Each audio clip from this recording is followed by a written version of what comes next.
Hey, good morning. Yes, it is. It is Saturday. Yes, this is the weekend. Today is the 16th of August. So, what are we going to be talking about today? Well, it's hard to believe that I think I might have caught cold because I've had the window open. It's been in the 40s in my bedroom. But I thought we would talk about is chivalry dead? But we'll first start off with warranty and is it worth it? And thanks for the question, Mark. So, stay tuned.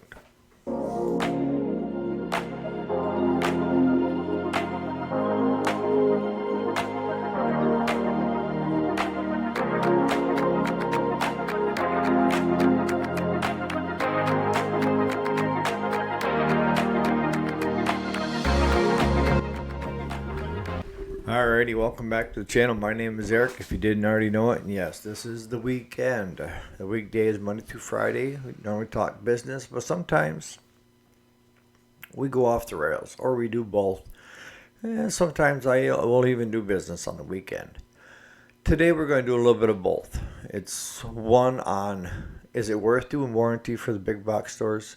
And then the latter part of the segment is going to be on just treating other people with human decency and why it's important to do like we used to do old school. And I know I'm talking to the choir, so but let's talk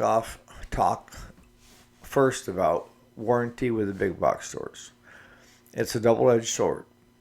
It's you're looking to try to do anything to bring in more revenue, right? And that's always a good thing. But you have to weigh it out. Just because it's a revenue stream doesn't mean it's a good fit for you. It really doesn't. And with us, we came about it because we were doing already 3 Tractor Supply stores. We were doing Walmarts. We were doing, Lowell's, but we hadn't got into Home Depot yet. Okay, and Home Depot had their own. They would send the unit back to their own shop with their own mechanics, which was fine. Why did we get into it? Because we wanted to help out the businesses that were willing to do business with us. All right. And when I first approached Tractor Supplies, because they reached out to me and they complained about a competitor, which was a friend, that they were taking all their units there to get repaired and their units came last. That they were upset that this business's customers came before them, that they should be coming before the others. And it's a weird dynamic, all right? If I have a regular customer that's here year after year after year and been paying my bills by having me work on their stuff to afford to pay my bills, yes, I'm going to give a little more leeway towards my regulars, okay, than somebody off the street. And just signing up with Tractor Supply doesn't make you instant wealth or tons of work. It really doesn't. Why is that? Stay tuned here.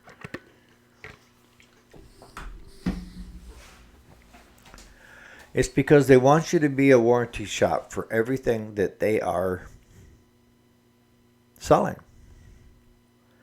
I mean, they took on Generac. We became a Generac warranty shop and a dealer. They took on, trying to think of the air compressors that they had. Campbell Housefield. Yep. We became the Northeast warranty shop in the country. I mean, that's how big that was. And we had their warranty shop. But the nice thing with them, but the downfall of them, was that they made a good product. So we hardly ever saw anything. And most times if we did see it, it was because of an accidental tip over, or a plastic piece getting snapped off, or a union pipe for the hoses coming out of the compressor. But they never fell under warranty because it was operator error. But that's what we did, is every brand that Tractor Supply was carrying there for a while, I was reaching out to the manufacturer saying, do you have someone in this area that can do the work for you?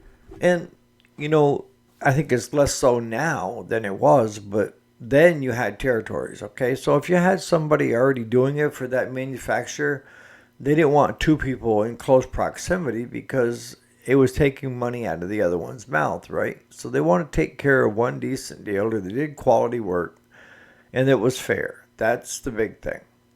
And we had really good luck over the years with a lot of the manufacturers with their stuff.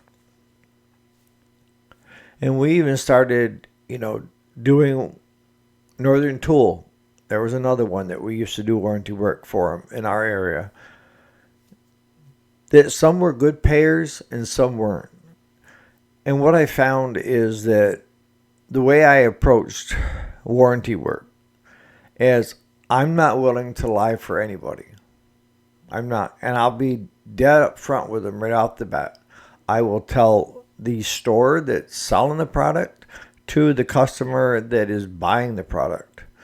Do not look at getting me in the middle, because I'm going to call a spade a spade. That's all there is to it.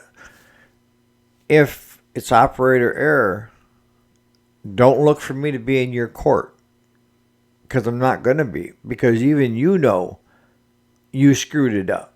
But if it is a manufacturer's defect, I will go to the mat for you. And at the very least, I will eat the cost of the repair, get you on your way, and then deal with some of those companies. I dealt months. See, I used to keep their machine here until the manufacturer paid, and that wasn't fair to my customers either. You're going to say, well, that's not fair to you either. No, it's not. But I just started letting them go so that the customer could use them anyways and not wait the 2 to 3 months to get payment. Because a lot of times, some of these warranty companies have you jump through so many hoops, they hope that you'll get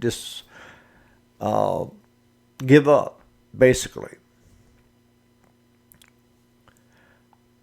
Here's the other thing you have to look at.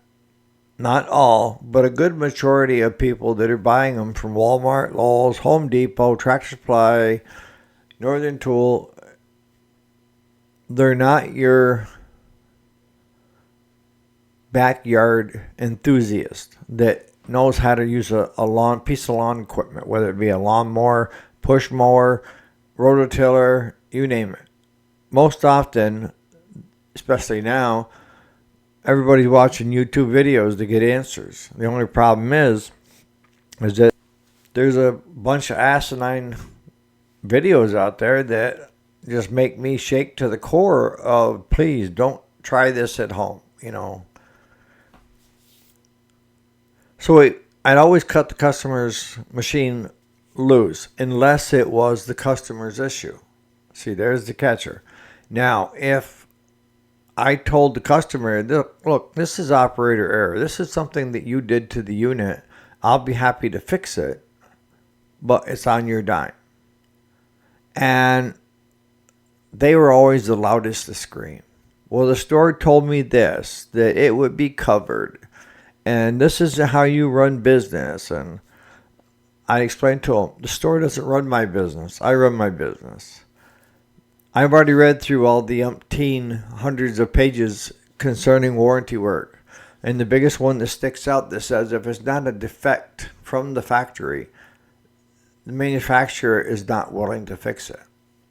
But then they came out with the Power Plus. Tractor Supply did, and Harbor Freight has self-warranty. It's an insurance, I wouldn't say scam, but they're just trying to get that much more money out of you. That's what insurance is they put it over 1 million people instead of 10 people, because over 1 million people, if you had 10 people who file claims, you're still making a boatload of money, right? It's all an odds game. What are the odds that a person is going to need insurance in their lifetime? And when they don't, it's like paying in Social Security if you pass before you're 65. What good is it? If you passed away and you never got to draw a dime of it, do they give the rest of your money to your family? No. It goes back into the till. So that's where it's a double-edged sword, is that you're not supposed to have direct interactions with a customer. You're supposed to be dealing with the store. But what I found up here is a lot of the stores would just say, take it to Eric, or Eric, bring it to the store, and Eric will pick it up here at the store and bring it back at the store. And we would go around and around because they were selling this Power Plus as a 100% warranty on everything. No matter whose fault it was, Power Plus would cover it. The real answer is Power Plus wasn't willing to cover anything that the manufacturer warranty wouldn't. And they ran at the same time. It wasn't an extended option. It was at the same time. So is it really worth getting Power Plus if you already have a warranty in place to the manufacturer? And if you get water in your gas, you hit something with the mower deck, if you hit something that cracks the hydrostatic transmission, this is all on you. If it can be shown that it was defective from the factory, you got a good case. A lot of times they'll just swap mowers. But it's a harder one to prove, if that makes any sense. So in doing that, do your research. What I find is a lot of people that are buying at those locations are some of the customers you don't really want. They're trying to be cheap. They scream the loudest. Instead of coming to your door as a dealer and buying a rotting lawnmower from you that might cost $100 more, they're willing to cheap out and go to the big box store that the money doesn't stay local for $100. That says a lot to me. I'm not asking for somebody to take their good hard-earned money and just throw it at me so that I can enjoy my vacations, which I don't have any. But what I am asking is give me a chance to see if I can match it. And a lot of times I can't because I know that they buy a gazillion and we're buying one-offs. The other thing is, since we don't floor plan, we don't get the big breaks. Even the bigger breaks than if I ordered it straight for the customer. And they always say that if the big box stores have got it, you can't get that model, but you can get other models around it. Big box stores have figured out where the price point is. And they want every model within that price point that their average person would be willing to spend to get it. And they also offer credit, where you can walk right in and fill out a credit app and walk out with a lawnmower. That easy. So just give that some thought. Put in the comments any questions you might have of anything I've gone over or things that you like to see me go further into. But did we make money off Tractor Supply with warranty work? Somewhat. Did we make more money off Tractor Supply because they weren't willing to hold their customers accountable? Yes. Because I dealt with the corporate account. I didn't deal with the local Tractor Supply. I did when they would call me to tell me they had something that needed to be worked on. But once it was in my hands, I dealt with corporate. And what I found is that a lot of the other smaller shops that were bigger than us, but smaller shops, won't deal with corporate. They want to deal with the individual stores and have it come out of their petty cash. And I don't think that's right either. I think it needs to go through corporate so corporate can keep a good accounting of what's going on.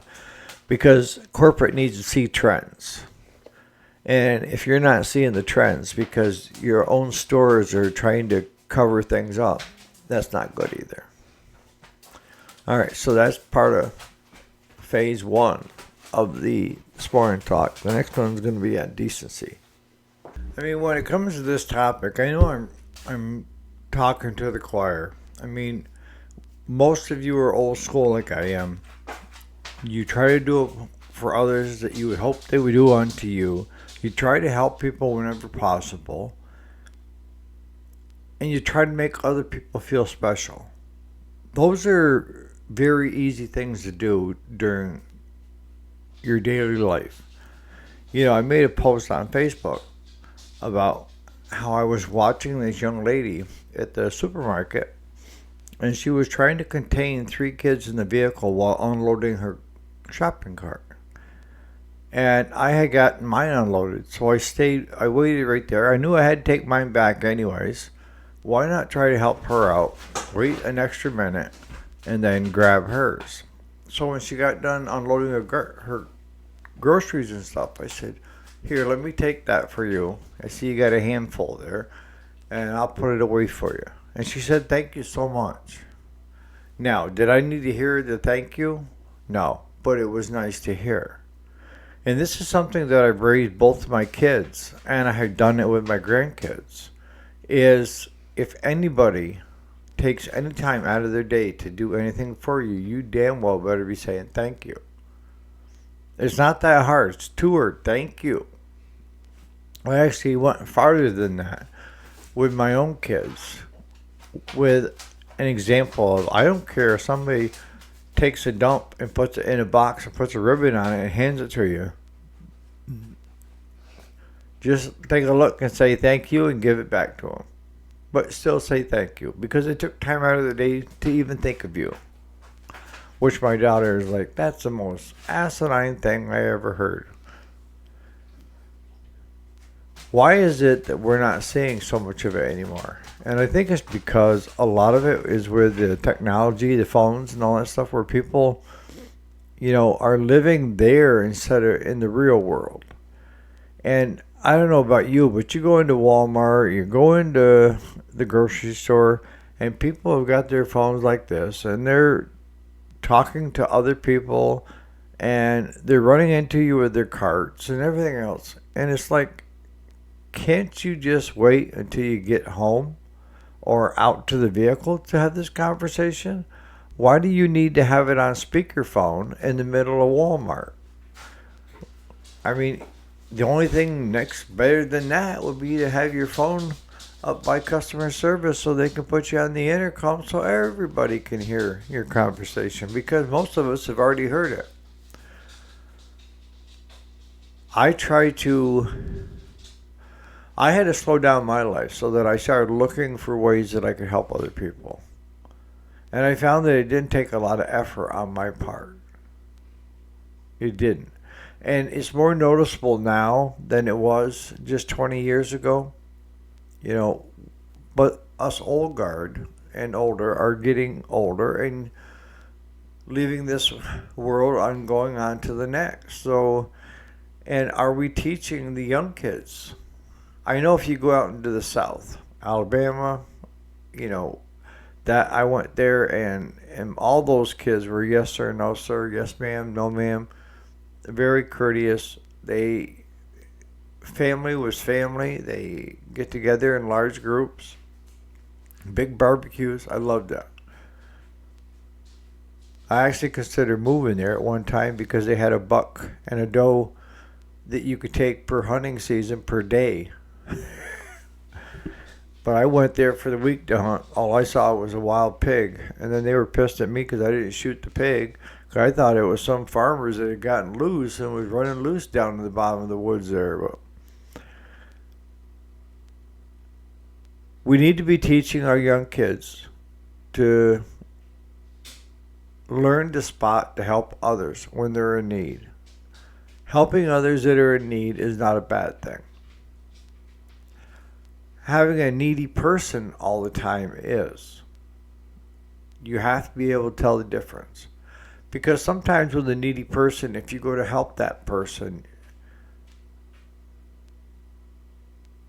a lot of times they won't say thank you. Or if they do, they're so needy they need other stuff done. And next thing you know, you're in over your head and you're exhausted trying to help that person. The couple things that I've learned in life: you can't help others that are not willing to help themselves. You can't pull the load for them. They need to be willing to pull the load. To give them a helping hand once in a while, yes, but not to do what they need to do to get their lives in order.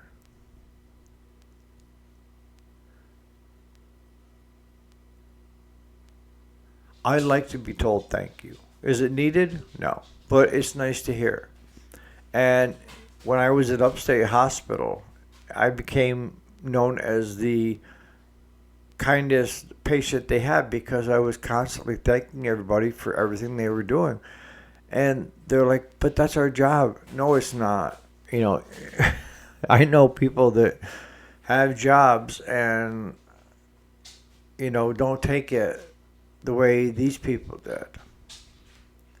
So they took pride in their work. They did. And they took pride that they cared enough about me to want to help.